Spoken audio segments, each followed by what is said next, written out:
The Union Cabinet on Wednesday approved the Model Tenancy Act. Now, this Model Act will be circulated to all states, union territories for adaptation by way of enacting fresh legislation or amending existing rental laws suitably. According to the Government, Model Tenancy Act aims at creating a vibrant, sustainable, and inclusive rental housing market in the country. It will enable creation of adequate rental housing stock for all the income groups, thereby addressing the issue of homelessness.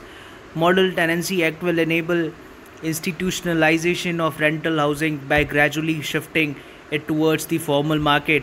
The Model Tenancy Act will facilitate unlocking of vacant houses for rental housing purposes.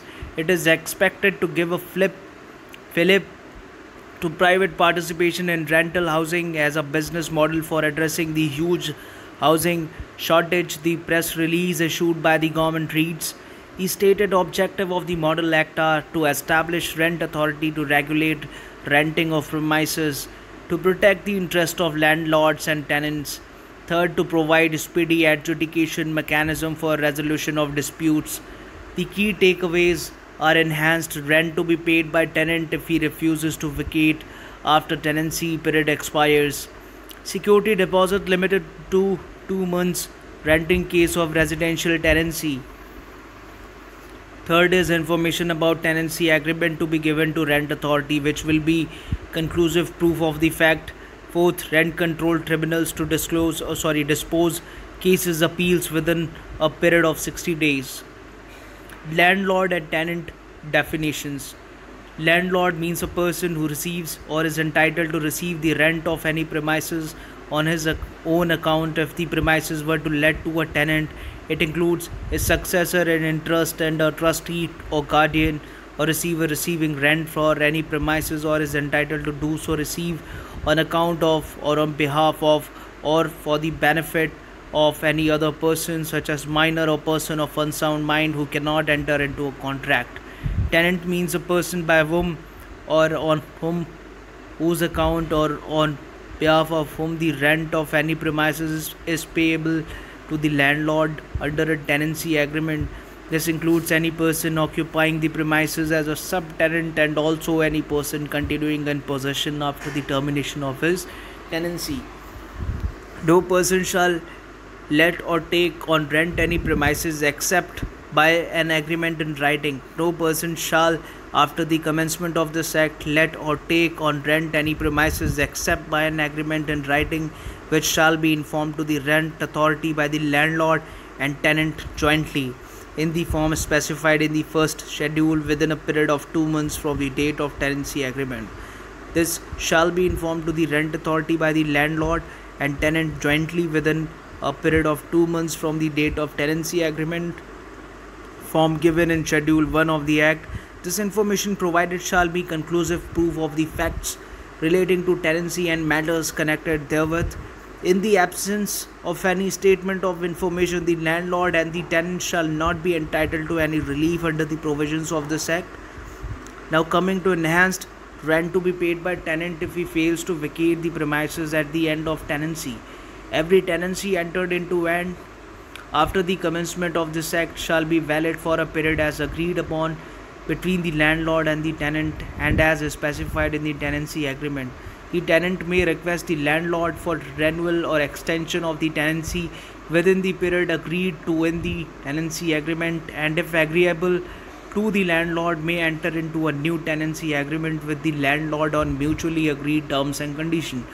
Where a tenancy for a fixed term ends and has not been renewed, or the tenant fails to vacate the premises at the end of such tenancy, then such tenant shall be liable to pay an enhanced rent to the landlord as provided in section 23, which provides that such tenant shall be liable to pay the landlord twice the monthly rent for the first 2 months, b 4 times the monthly rent thereafter till the tenant continues to occupy the said premises.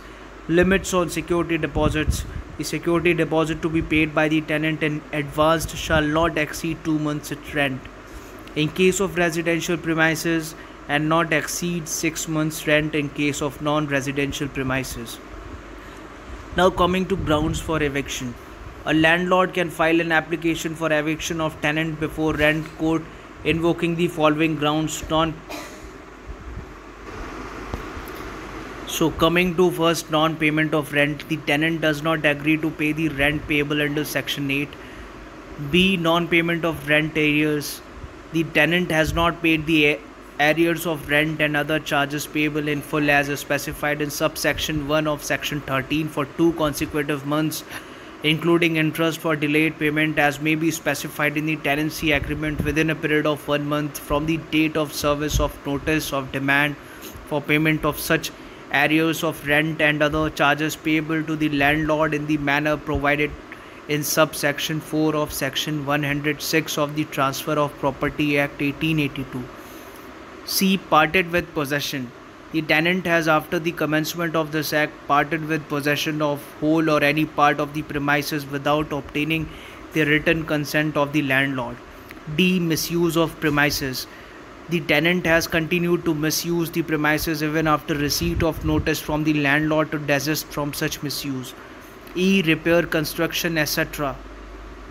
Where it is necessary for the landlord to carry out any repair or construction or rebuilding or addition or alteration or demolition in respect of the premises or any part thereof, which is not possible to be carried out without the premises being vacated. F. Consequence of change of land used by the competent authority. Also, the premises or any part thereof is required by the landlord for carrying out any repairs, constructions, rebuilding, additions, alterations, or demolition for change of its use as a consequence of change of land used by the competent authority. Tenant not vacating after written notices are to vacate.